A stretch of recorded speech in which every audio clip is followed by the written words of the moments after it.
Olá, olá, sexto ano, vamos lá para mais uma aula de matemática. E hoje nós vamos começar o capítulo 3, que fala aí de geometria. Então, fiquem atentos e qualquer dúvida, conte comigo. Vamos lá, então, o capítulo 3, ele fala de formas geométricas e espaciais, ok? Então, começa na página 83 e a primeira coisa é saber a definição de geometria, né? A geometria é a parte da matemática que estuda as formas, né? Da natureza, né? As formas que estão ao nosso arredor. Pode ser da natureza, pode ser da sua casa. Quando ele fala em natureza, é tudo que está ao nosso redor. Então, a geometria ela vem do grego geo, terra, metria, medida. Então, medida da terra seria aí a tradução, né? Literal da palavra geometria. Então, vai estudar todas as formas que nos cercam. Continuando aí, nós temos, né? As formas planas e os sólidos geométricos. As regiões planas são as que vocês estão vendo desde o Fundamental 1, né? Quadrado, triângulo, aqui tem um hexágono, o círculo, tá? Essas seriam as regiões planas. Essas são figuras com duas dimensões. Vamos estudá-las no capítulo 8, ou seja, né? O quadrado, o triângulo, o retângulo, né? O pentágono, a gente vai ver melhor no capítulo 8. E essas formas aqui de baixo, né, a gente chama elas de sólidos. Tá? Tridimensional, né? Então, sólidos. Então, plano a gente só consegue ver uma, né? A gente fala que é bidimensional. E o sólido a gente consegue ver 3 regiões, que eu grifei aí para vocês, tá?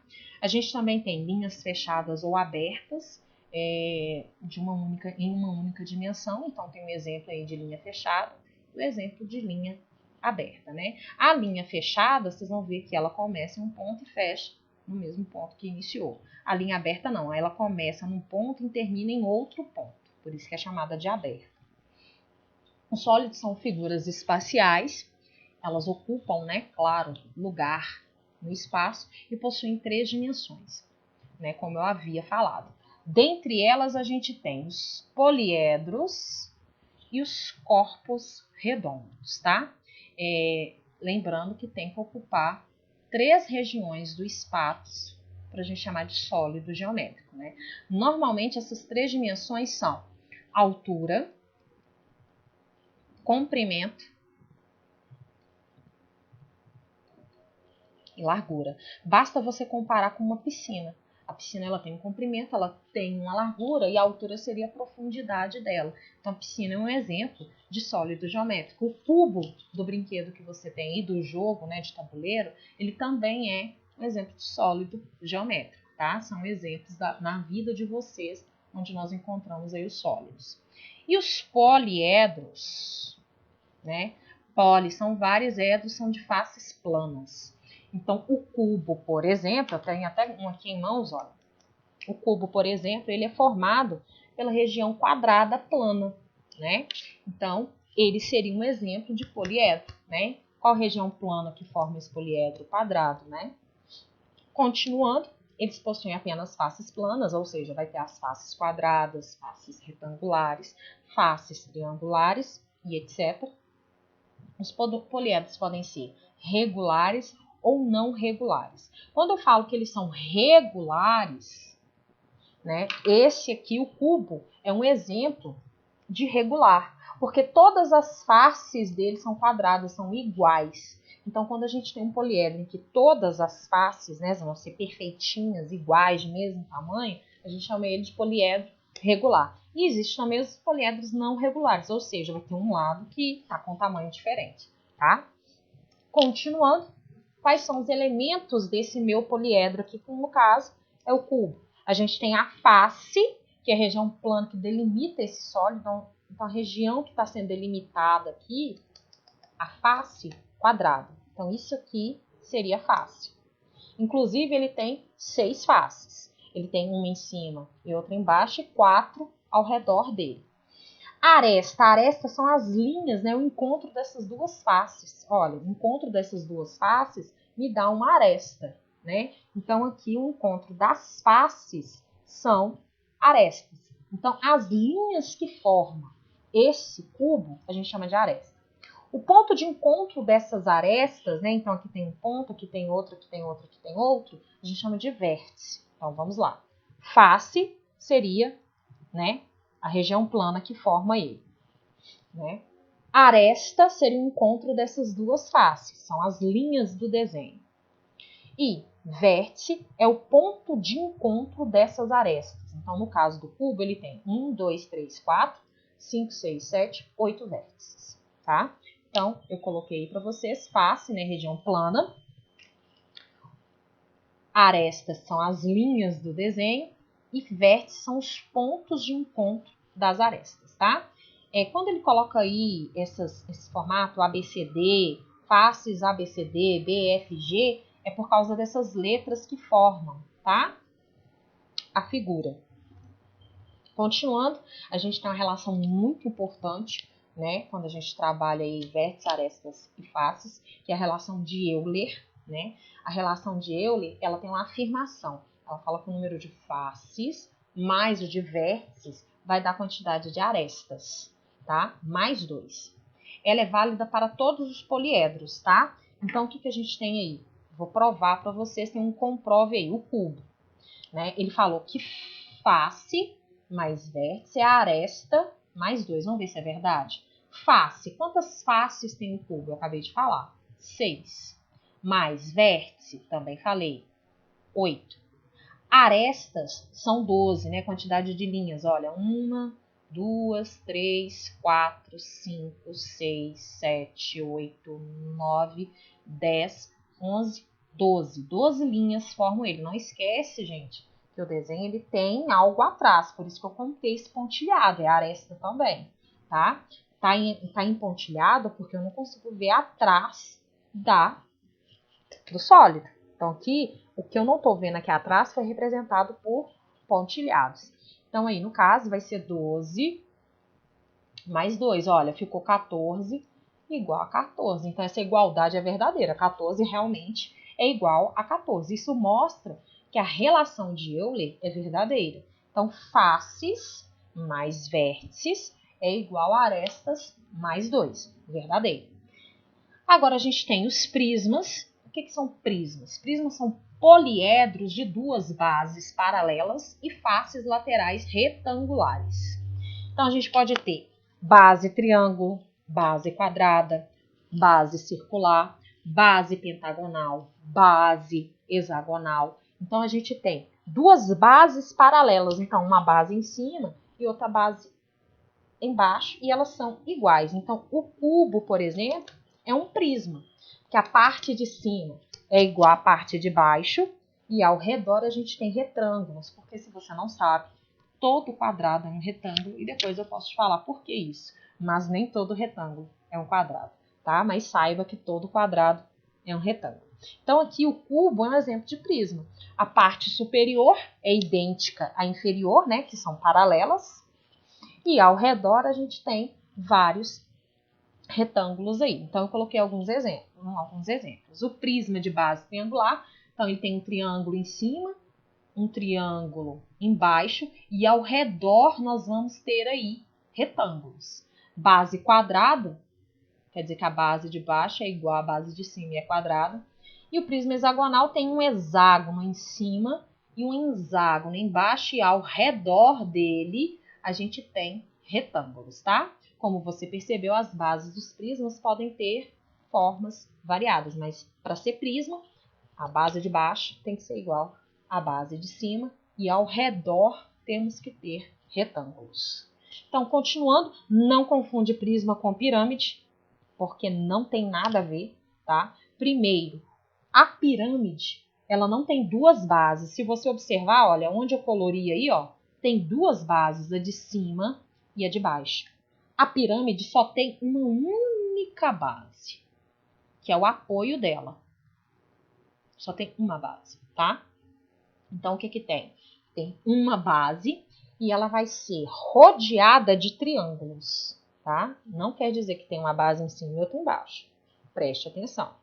Tem uma base, tem um ponto lá em cima, e esse um ponto, ao redor dessa base com esse um ponto, vão ter vários triângulos. Olha, se perceber, tem um ponto aqui, ó. Esse ponto liga todas as arestas desses triângulos, tá? Então, tem uma base e ao redor nós temos aí triângulos. A gente pode ter base triangular, base quadrada, base pentagonal, pode ser qualquer tipo de base.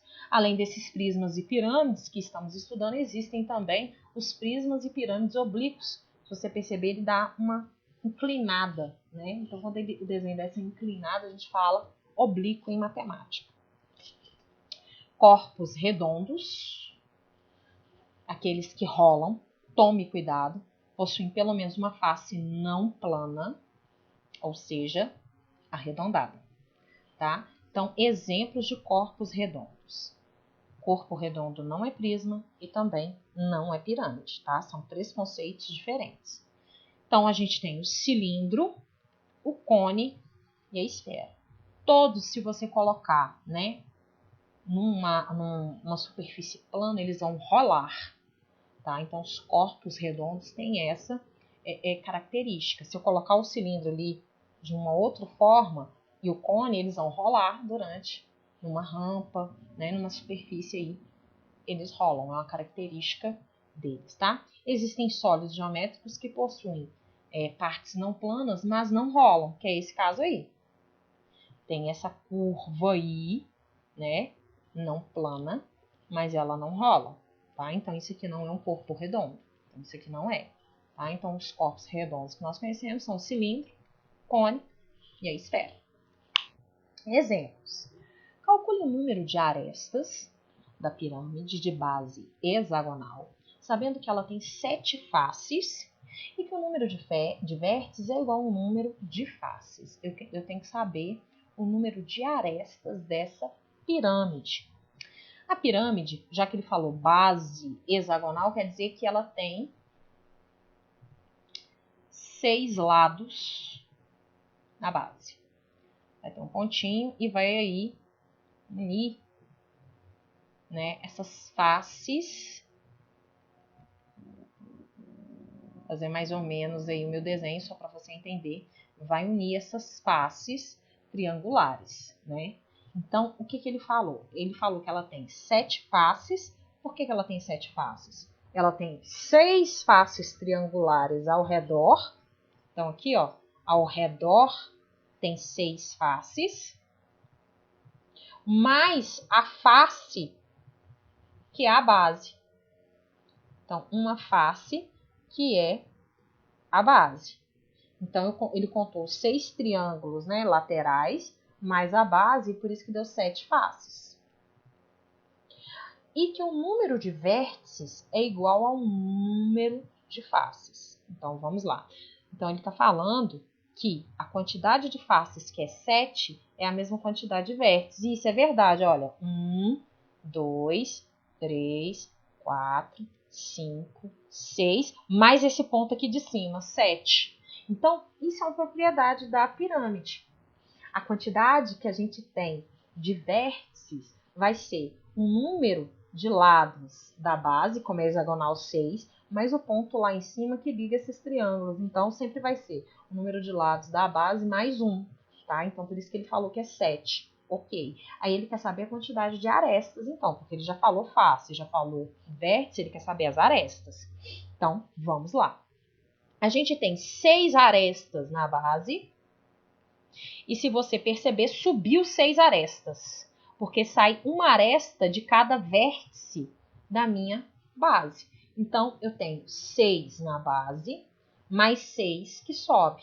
Então, 12. Então, são 12 arestas. Ok? Combinado? É um poliedro? Sim, é um poliedro. Poderia utilizar aqui a fórmula de Euler, que ele falou que face mais vértice é a aresta mais 2? Sim, porque olha só, face 7, vértice 7, deu 14. Eu não sei a aresta, mas eu sei que o número que eu colocar aqui mais 2 tem que dar 14. O único número que isso acontece é 12, porque 12 mais 2 é que dá 14, que seria esse 7 vezes 7. Então, eu poderia também usar aí a relação de Euler para descobrir as arestas. Em um prisma pentagonal, ou seja, a parte de cima tem 5, a parte de cima tem 5 faces, só para você ter mais ou menos. Espera aí que eu vou apagar, que não ficou muito bom não, ficou horroroso. Vamos lá então. Então, continuando aí, a parte de cima tem 5, a parte de baixo também tem 5, porque ele falou pentagonal. Pentágono são 5 lados. Então, ó, determina o número de vértices, sabendo que ele possui 15 arestas e 7 faces. Então, vou fazer aqui o desenho para você. Isso aqui é um prisma ao qual ele está se referindo. Um prisma de base pentagonal. Tá? Vou fazer o desenho, que acho que no desenho vocês visualizam melhor.